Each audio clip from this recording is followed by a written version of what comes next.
You are listening to Gone But Never Forgotten.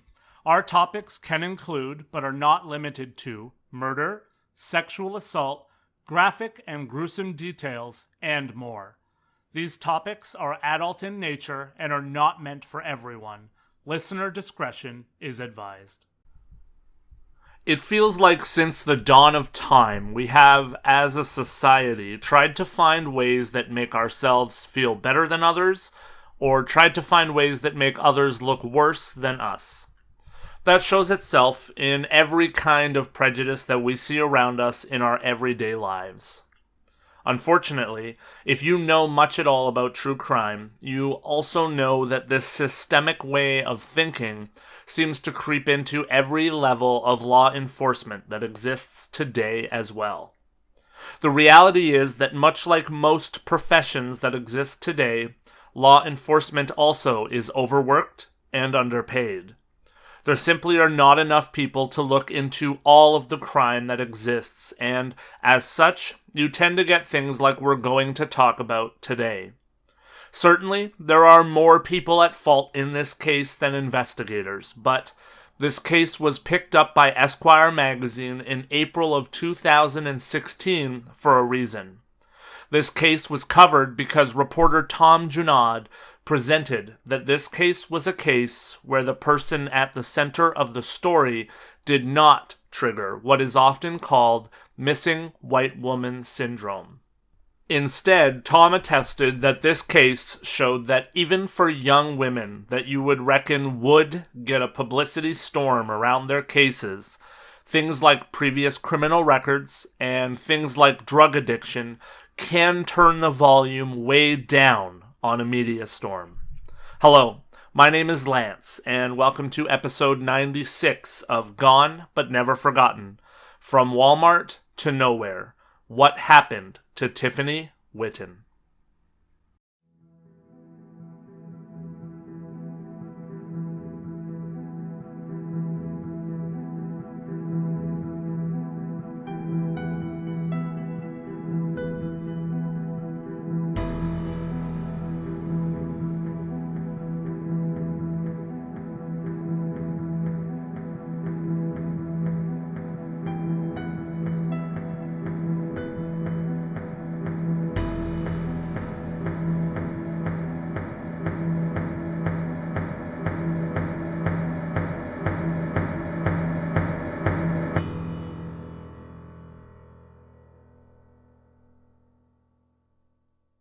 Tiffany Michelle Whitton was born on January 30th of 1987 to her mom Lisa Daniels and her father.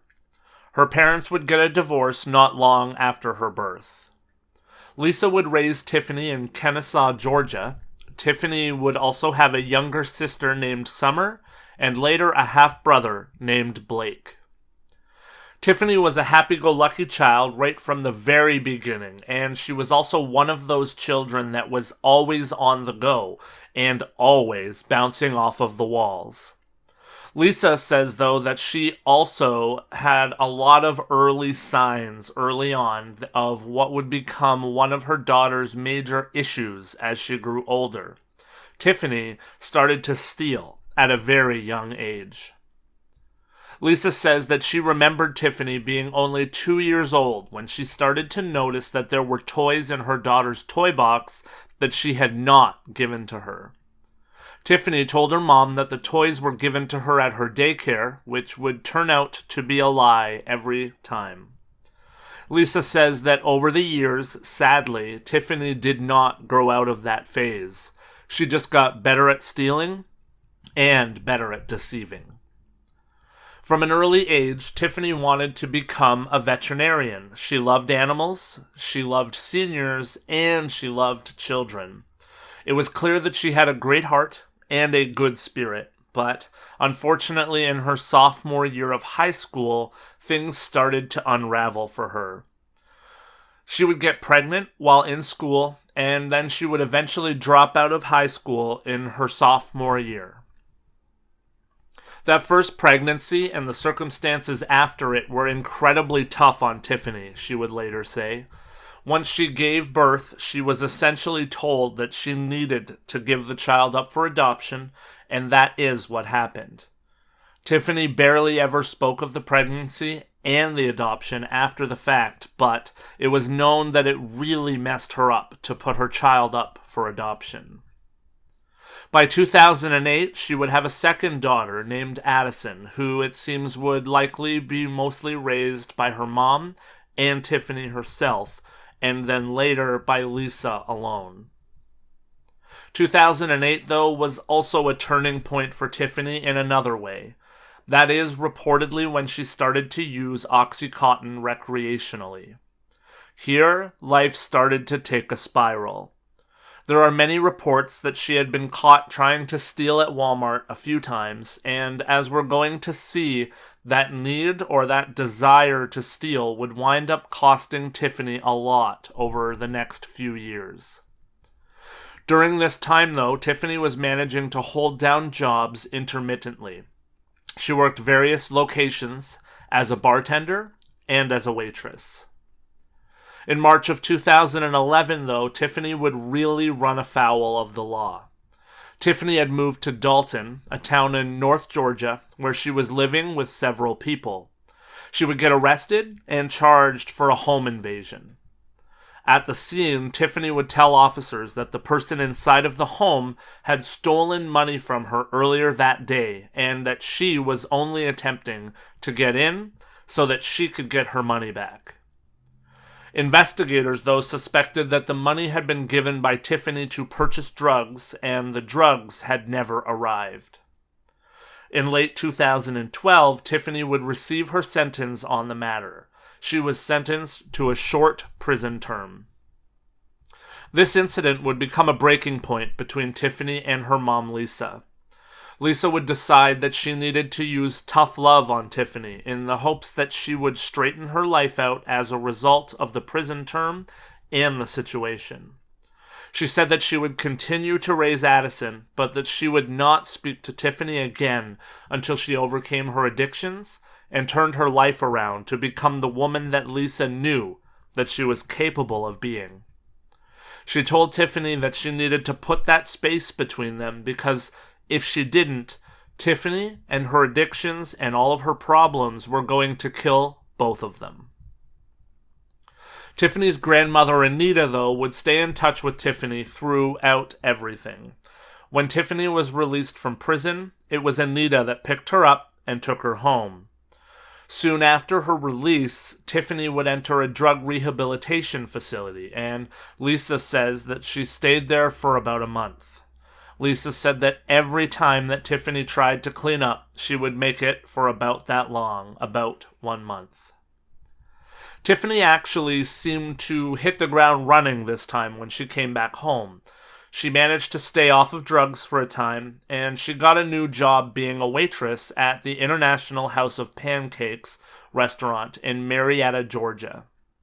However, sadly, as seems to be the case a lot of time when you try to recover from any addiction, Tiffany started to fall into some of her old habits. Tiffany had a relationship end because she had an affair. She had been dating a landscaper, and from all sources it seemed as though it was a healthy relationship for Tiffany. It's believed that she started using again, though, and that is when she had the affair, and that is what caused the end of her relationship. She would then get kicked out of the place that she was staying when her roommate, Sheila Fuller, kicked her out of the house because Sheila found out that Tiffany was stealing from her. When she got kicked out, that is when she met Ashley Caudill. They met early in the summer, just a few months after Tiffany was released from prison and directly after Sheila kicked her out of the house. The problem that Ashley presented was perhaps put best in the Esquire article that was written by Tom Junod. He presented that there were two sides to Tiffany. The side that wanted to be in love and have a good job and have a great life, and that wanted everything to be as perfect as things could be, but there was also the side that just could not stop using drugs. When she met Ashley, she perhaps believed that she had found a way to defeat the dichotomy of those two sides of herself. She saw a man who, like her, had a young child, and she found someone who treated her all right, in her mind at least, and also provided the lifestyle that she either enjoyed or couldn't break loose from. The two would start dating and start a relationship that seems to also have had a dichotomy to it, depending on who you listen to. After the incidents we're going to talk about, Ashley has explained the story of he and Tiffany as a love story of sorts, of two people who found one another, fell in love, and then were driven apart due to mysterious circumstances. It's romantic, but seemingly not true at all. People that knew the pair and saw them together said that they were frequently fighting and that those fights were often very fierce. At least one of those fights had resulted in police attending to the hotel room that they were fighting at, and on another occasion, Tiffany and Ashley had been evicted out of a trailer that they were staying in because their fighting became too intense for people living around them, and they started to fear for themselves and for property. Tiffany would continue on into August with her job at the IHOP, but she would show up for work high. She had fresh needle marks on her arms at times, and she finally was caught on camera stealing money from another waitress at the restaurant, and she would be fired. Anita would still be in touch with Tiffany fairly often, and she was the only member of Tiffany's family that seemed to stay in touch, and the only member of the family that actually met Ashley. On more than one occasion, Tiffany would call Anita looking for help. One time, she asked Anita if she could take them for food because they didn't have any. She said they had the money for food, but they didn't have a way to get to the store. Anita would pick up Tiffany and take her to McDonald's. Anita also recalled a time that Tiffany asked if the family, could come do laundry at her house. When Anita asked how much laundry they had to do, Tiffany said everything that they owned needed to be washed. It really was getting to a sad state of affairs, and Anita asked Tiffany why she didn't come home, and Tiffany said that she wouldn't go anywhere without Ashley. Anita followed up that question by asking Tiffany if Ashley had a home that he could go to. Tiffany said that he did, but he also wouldn't go there without her. That conversation would sadly be the last one that Anita would have with her granddaughter. At the end of August, Tiffany, Ashley, and Ashley's daughter would move into the last known residence for Tiffany, a home in Powder Springs. On the night of September 12th of 2013, Ashley and Tiffany would head over to the house of a friend of theirs named Stephen Weinstein. While there, they did drugs, and then shortly after midnight, they borrowed a truck and went to the Walmart store in Marietta, Georgia. The two arrived there around 1 a.m., and started to shop.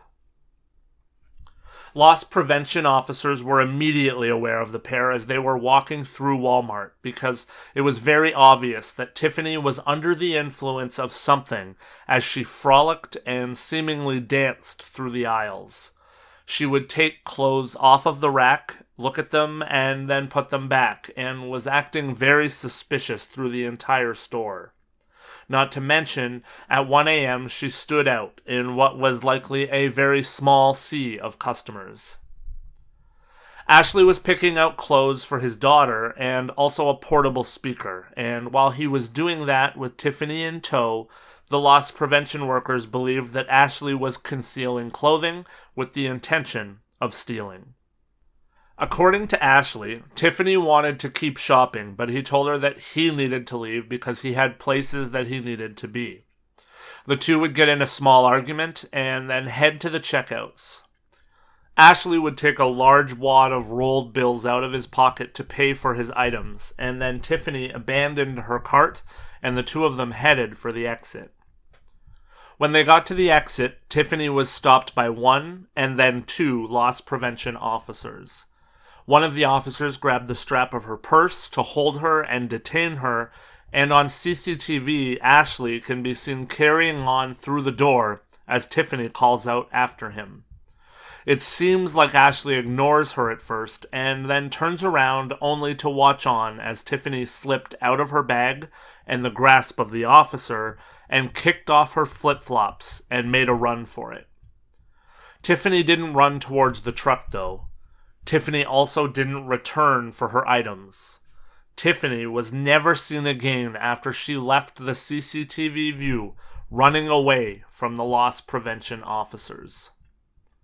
Ashley's next actions are according to Ashley and can be corroborated by Sheila Fuller, Tiffany's former roommate and co-worker. The video shows the loss prevention officers waiting, seemingly for Tiffany to return for the items that she had abandoned.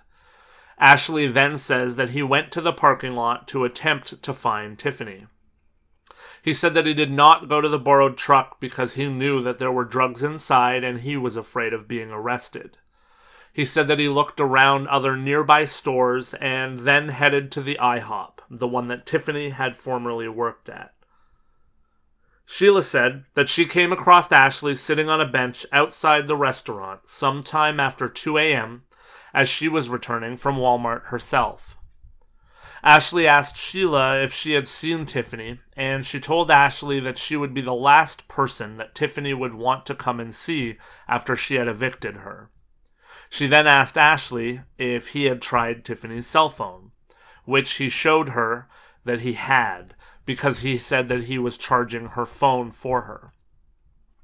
Sheila would ask Ashley how he was looking for Tiffany by sitting on a bench, and he said that he was waiting for some friends to come to help him look for Tiffany. Sheila said that it took roughly an hour and a half for his friends to show up, and then he would arrive in a large SUV. Sheila said that inside she saw a man driving and 2 women.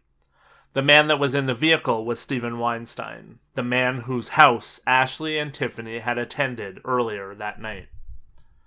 Weinstein said that Ashley told him about everything that had happened at Walmart and that Ashley said that he had threatened the loss prevention officers with a knife to get Tiffany freed.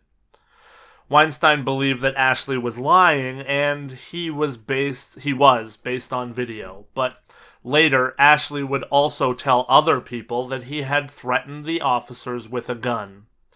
Weinstein said that Ashley is a notorious liar and storyteller. After returning to Weinstein's house, Ashley, Weinstein, and another man reportedly drove around the area looking for Tiffany, and the next morning Ashley reportedly drove back to the home that Tiffany and he had lived in Powder Springs, and Ashley spent the next few days trying to find or get in touch with Tiffany. Ashley called old boyfriends, hospitals, and even jails looking for her. Those calls are all backed up by call logs. They did indeed happen. He even told his probation officer about 2 weeks later that he had not seen or heard from Tiffany since the incident. The one thing that Ashley did not do, however, was call Tiffany's family. Tiffany's grandmother would hear nothing until approximately 2 months after her last conversation with Tiffany. That was when she received a civil demand letter in the mail in regards to the incident at Walmart. The letter said that if $150 was paid, there would be no civil suit and the case would be closed. This made Anita start to scramble to see if she could find Tiffany. It was noted that Tiffany had not posted on Facebook since September 1st, which was unusual. And then Anita would call Ashley and ask if he knew where Tiffany was. Ashley told Anita that Tiffany had disappeared the night of the incident at Walmart, and Anita was obviously very upset that Ashley had not told anyone anything. She said that she asked Ashley point blank why he had not told her or anyone in Tiffany's family that she had gone missing, and Anita said that Ashley seemed to skirt the question, not really giving her any direct answers. Tiffany's family knew that this was far from the first time that Tiffany had gone off-grid or radio silent, and so they decided to give her space and time. She was, after all, 26 years old. They left things and hoped to hear from Tiffany through the holiday season, and then finally decided when they didn't hear from her through Christmas that they needed to start being proactive. On January 10th of 2014, Lisa would officially file a missing persons report. An officer was assigned to the case, and sadly, he essentially acted in the way that Lisa was expecting and afraid the police would act. The officer told Lisa that Tiffany was a junkie, and Tiffany was a parole jumper, and that she would either show back up eventually, or she would get arrested somewhere else. You hear things like that so often when you look into missing persons cases or even murder cases, and I don't think that it feels less disgusting even when you expect it. The idea that anyone could look a family member in the eyes and essentially tell them that their loved one is not really worth time or effort, and everything will be just fine based simply on preconceived notions and no evidence, really sucks. I said at the top of the episode, though, that I do understand that officers are overworked and there are not enough resources, but it's heartbreaking nonetheless that it's almost just accepted that some cases will go cold because it didn't, quote, fit the norm, unquote. At the end of January, a detective would finally be given the case. Detective Moeller said as soon as she started to look into the case, she knew that something was different.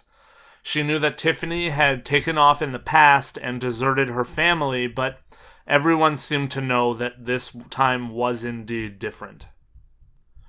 Detective Moeller said that she felt right off the bat like Tiffany was never going to come home, and whatever happened and whoever was behind it had a long, more than 4-month head start on her.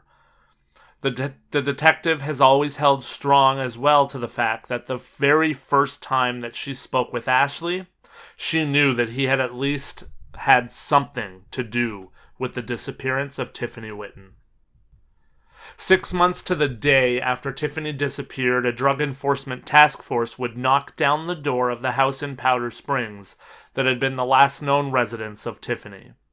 What they found was a squalid home that was covered in dog feces, used needles, firearms, meth, a few bags of marijuana, and sadly 2 children who would be put into temporary custody of social services because of the squalid conditions of the home. One of those 2 children was Ashley's daughter. 8 people were arrested in that raid, and it was orchestrated by Detective Moeller.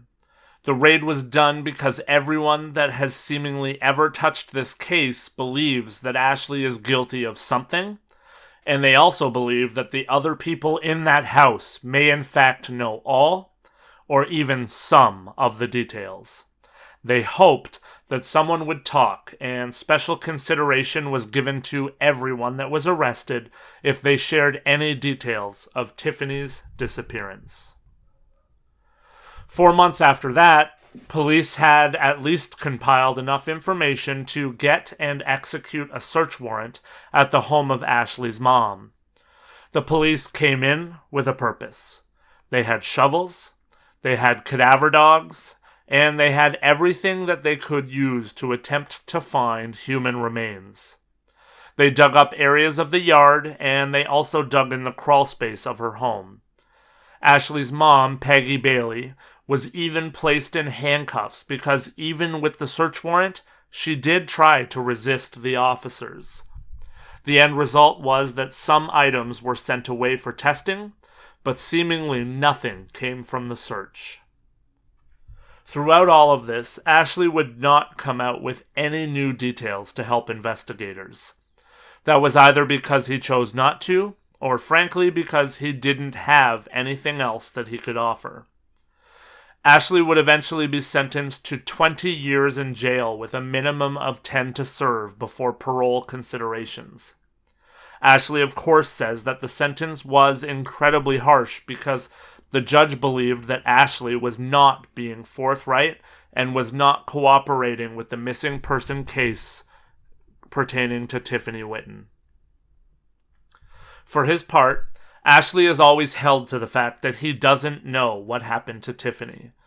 Ashley has even said that his mom didn't want him giving comments or taking interviews in jail, but he knew that by not talking, he looked guilty. He said that he has nothing to hide, so he knows that there is no harm in talking to people about the case. After 1 year on the case, the detective would move on to become an instructor at the police academy, and she says that to this day the case haunts her.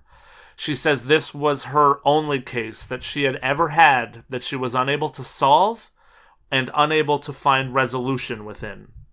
She would be replaced by Mike Freer. In the summer of 2015, a prosecutor in another case named Jesse Evans would get in touch with Freer to tell him that he was working a case with a major meth dealer and that the meth dealer claimed that he had information regarding Tiffany. The dealer said that he had heard that Ashley and a group of friends had driven to Lake Allatoona, which is 1 hour north of Atlanta, and that they had thrown a large barrel filled with concrete over the side of the Bethany Bridge. The Georgia Department of Natural Resources would use sonar in the area, and they actually did find a heavy, large object that was about 40 feet under the surface of the water near the bridge, and on September 25th of 2015, a dive would take place. 2 divers from Georgia State Patrol would dive down and discover the heavy piece that appeared on sonar, and unfortunately it was not a barrel at all. However, instead it was just a piece of concrete that had been left behind when the bridge was constructed. From everything that I can see, that was the last search that was done for Tiffany, and in January of 2016, her unsolved file was moved to Cobb County's Cold Case Unit, where it sits to this day. The only other person in this case whose name seems to be floated at all as a suspect is Jason Zuccarini. Jason was an ex-boyfriend of Tiffany's, and Ashley seems to be the main person who floats Jason as a suspect in this case. Ashley seems to vaguely point towards Jason, but investigators have always believed that if Ashley actually knew anything about Jason or any involvement that he had with Tiffany, Ashley would rat him out in a moment. So, they have no evidence that leads them to look into Jason at all. There was one outlier in this timeline.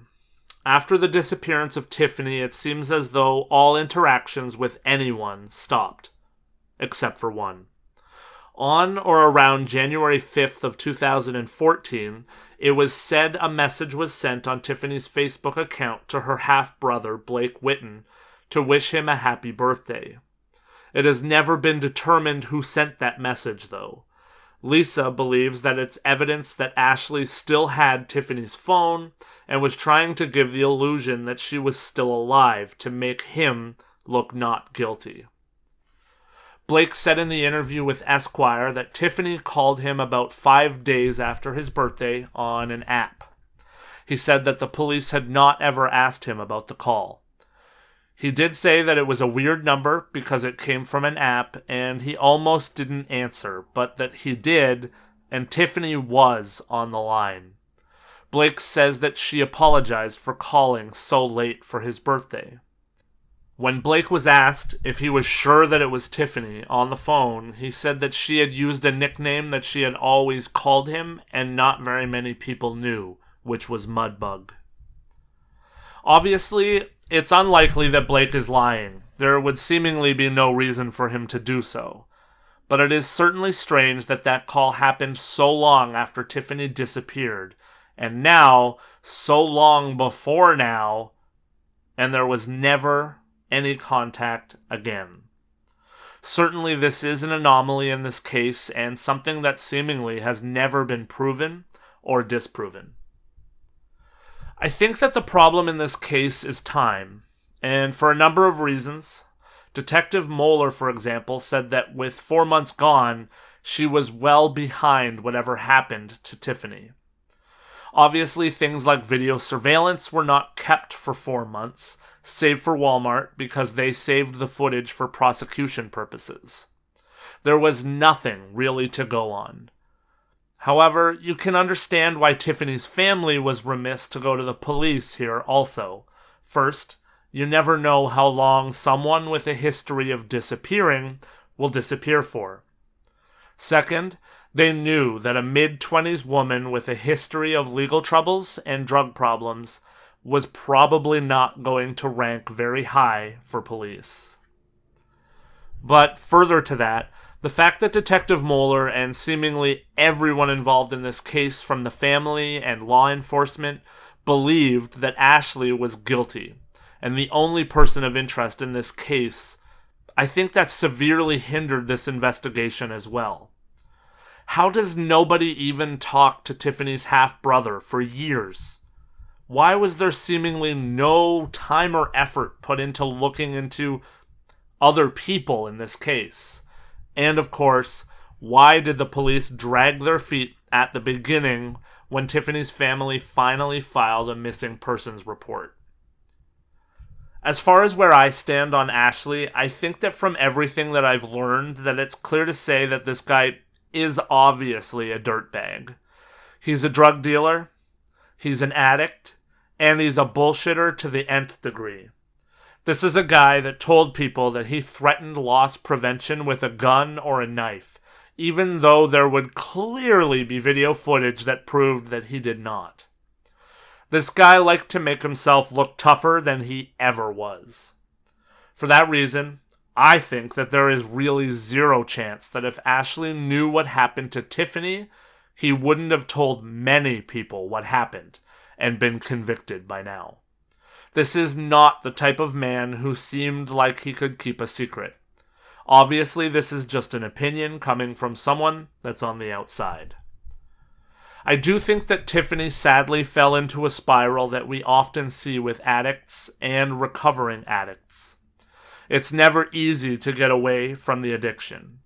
She was pulled back in, and the drugs ruined whatever semblance of normal that she had going on after she went to rehab and had cleaned up her life. She cheated on her boyfriend, she stole from her roommate and her work, and she lost her home and her job, causing her to become desperate again. In Ashley, as I mentioned, she found some kind of middle ground that she thought could make her life happy. But as far as what happened on September 13th of 2013, I honestly don't even know where to start. The best that I can do is put this story out into the stratosphere like I always do, and hope that someone that knows something stumbles across our little podcast, and if they do, I hope that they're moved to help solve this case. If Ashley knows something, I would bet every dollar that I have ever made or will make that he has told someone, because he cannot keep his mouth shut. The problem there, though, is that even if he did talk, nobody could believe the words coming out of his mouth.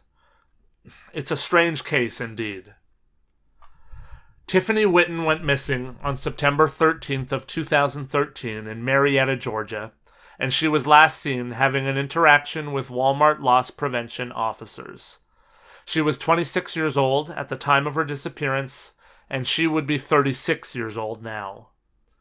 2 days after this episode drops will be the 10th anniversary of Tiffany walking out of that store and seemingly walking into the abyss. Tiffany was between 5'2" and 5'5" inches tall and weighed approximately 105 pounds. She was last seen wearing a tank top under a light-colored V-neck shirt that had a design on the front. She was wearing dark blue jeans, a tan belt, a dark-colored headband, and no shoes or socks. She is a Caucasian female, had blonde hair, green eyes, and tattoos on her lower back, shoulder blade, both hips, her right buttock, and her right foot. She also has a tattoo of Chinese symbols on the inside of her left wrist and a tattoo of a butterfly on her hip. Her natural hair color is brown. If you know anything about the disappearance of Tiffany Whitton, please call the Marietta Police Department at 770-794-2366. I'll close out this week's episode by asking you to join me on any of our socials, and please let me know what you think about this case.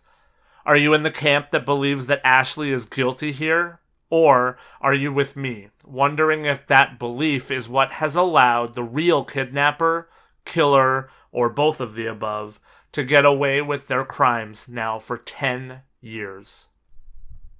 I'm on Facebook, Instagram, TikTok, X, and of course our Patreon site, and would love to converse with you about this case. It gets a little boring just living with my own thoughts and not having discussions. Plus, conversation draws in more people and makes for more conversation. Let's get that snowball headed down the hill together and find more goners and hopefully get the word out to find more people and solve more cases together. Until next week, love on your loved ones and make the most of every moment that you have with them. And, as a part of that, ensure that you're always working hard to be better in the world around you. Thank you for listening to Gone But Never Forgotten. See you next week.